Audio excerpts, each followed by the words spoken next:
कपड़े धोने वाली बहू। शादी के पहले से ही विभा को कपड़े धोने का बड़ा शौक था। कभी नल के नीचे तो कभी तालाब के पास। अरे मेरी नीली वाली लुंगी नहीं दिख रही है।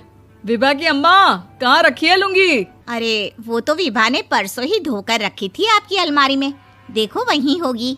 वो ना मैंने आज धो दी, मुझे लगा कि गंदी हो गई होगी। अरे कैसे गंदी हो गई थी? उसे तो मैंने पहना भी नहीं। हे भगवान, इस लड़की के कपड़े धोने की आदत से परेशान हो गया हूँ मैं। जितना तो घर में राशन नहीं आता, उससे कहीं ज्यादा डिटर्जेंट पाउडर का खर्चा है। इसकी शादी करवा दो, शादी जाए अपने घर में ही करे काम, फिर चाहे घर के कपड़े धोने हो या पूरे गांव के। हाँ ठीक बोल रही हूँ, देखता हूँ मैं कोई लड़का। वो दिन भी आ जाता है जब विभा को देखने लड़के वाले आ जाते हैं। लड़की मुझे अच्छी लगी। होने वाली सास कहती है, बेटी अगर कुछ पूछना है तो पूछ लो। वैसे तो हमारी लड़की बहुत ही शर्मीली है, जो बोल दो वो मान लेती है, इसे क्या पूछना होगा। अरे कैसी बात कर रही हो माँ, मुझे इन लोगों के घर रहना है, सवाल तो कई है। हाँ हाँ बेटा, पूछ लो ना, क्या पूछना है। आप लोगों के घर कपड़े कौन धोता है? सास का मुंह बन जाता है। देखो, अगर तुम ये कहना चाहती हो कि तुम्हें कपड़े धोने नहीं आते तो सुन लो, कपड़े मैं ही धोती हूँ, लेकिन तुम्हारे आ जाने के बाद मैं रुमाल तक नहीं धोऊंगी। अरे चुप रहना भाग्यवान, बहू बेचारी घर आई नहीं, उसे डराना शुरू कर दिया। वो क्या है ना बिटिया, अभी तक तो ये कल्लू की माँ ही धोती थी, लेकिन अब तुम्हारे पापा तो दहेज में वॉशिंग मशीन देंगे ही।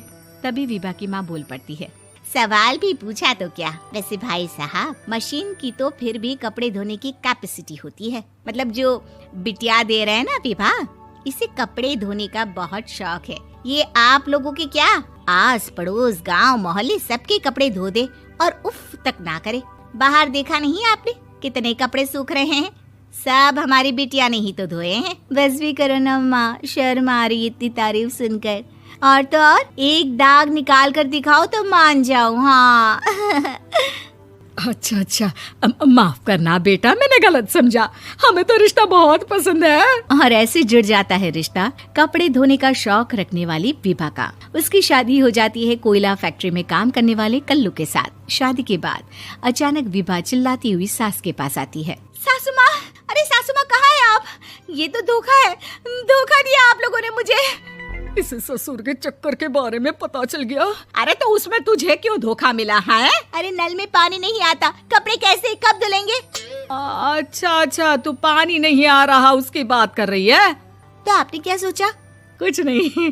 अच्छा, तेरी माँ ने कहा था कि कपड़े धोने का शौक है तुझे, याद आया मुझे। शौक बोलकर कपड़े धोने वाले मेरे जुनून को कम ना आके सासू माँ, कपड़ा धोना मेरा गुरूर है। तभी पति भी वहाँ आ जाता है। अभी मैंने इसे सनी देओल की फिल्म दिखाई है, उसी के डायलॉग मार रही है माँ। अच्छा सुन, साफ साफ बता रही हूँ, पानी सुबह 4 से 6 और शाम को 10 से 12 आता है, समझी? विभा टाइमिंग सुनकर हैरान हो जाती है।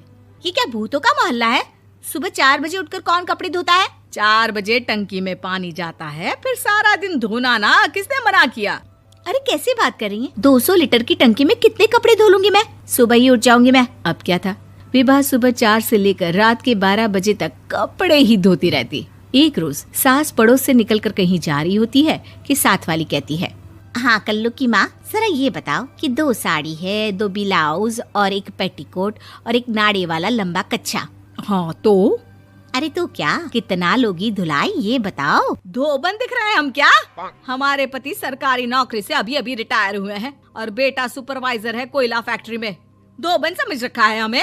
हाय रे कल्लू की अम्मा, माफ कर दो, वो तो मोहल्ले में यही सब बता रहे थे कि तुमने बहू को कपड़ा धुलवाने के काम में लगा दिया है। सास को पड़ोसन की बात सुनकर गुस्सा आ जाता है। वो घर पहुंचती है जहां घर के बाहर ही इतने सारे कपड़े सूख रहे होते हैं जितने कि किसी धोबन के घर पर। अरे ओ कल्लू की दुल्हन, बाहर निकल। माँ जी यहीं आ जाओ, बाथरूम में चादर धो रहे हैं हम। अरे अभी हम धोते हैं, तुमको बाहर निकलो। ये आस पड़ोस वाले बोल रहे हैं कि हम बहू से कपड़े धुलवा कर उसे कपड़ा धोने वाली बना दिए हैं। अरे छोड़ो ना माँ जी, किन लोगों की बातों में आती हो? आस पास के लोगों का तो काम ही होता है कि वो किसी तरह सास बहू को लड़ा दे। बहू सारे घर के कपड़े धोती है, ये क्या कम है? बोलिए। सास को भी लग जाता है कि वो बहू का ये सनकीपन नहीं छुड़वा सकती, इससे अच्छा है कि खुद ही चुप हो जाए। एक रोज सास और बहू मंदिर जाते हैं, जहाँ सास की साड़ी वहाँ खड़ी भीख मांगने वाली से मिलती है। माँ जी क्या बात है, आपकी साड़ी उस भिखारन से कितनी मिल रही है ना? हाँ हाँ देखो तो, दोनों की साड़ी मिल रही है। क्या बात है कल्लू की अम्मा, तुम खुद को तो अफसर की बीवी बताती हो और ऐसी सिंपल सी प्लेन साड़ी पहनकर घूमती हो। सिंपल और प्लेन नहीं है ये साड़ी। तो क्या सोने के धागे से फूल बने हैं? कुछ भी सासू माँ, कुछ भी। हाँ बने थे इस साड़ी में सोने के धागे से फूल। मेरे पति लेकर आए थे मद्रास से स्पेशली मेरे लिए 10,000 की। ताहे भाई साहब इस भिखारन के लिए भी सेम टू सेम साड़ी लेकर आए होंगे 10,000 की। सास उस वक्त तो कुछ नहीं कहती, लेकिन बहू के साथ घर आती है और अलमारी से एल्बम निकाल कर लाती है। ये साड़ी देख रही है, ये वही साड़ी है जिसे मैंने अभी पहना था। इस साड़ी में ये जो चमकदार फूल दिख रहे हैं ना, ये सोने के धागों से काढ़े गए हैं। लेकिन तू लोकल वॉशिंग मशीन ब्रश से घिस घिस कर सारे फूलों को निकाल कर साड़ी प्लेन कर दी। मुझे माफ कर दीजिए सासू माँ। और तो और, जब मैंने तुझे तेरी गलती के लिए कुछ नहीं कहा, लेकिन तूने तो सबके सामने मेरा मजाक ही बना दिया। क्यों? बहू को समझ में आ जाता है कि अब से उसका कपड़े धोना बंद।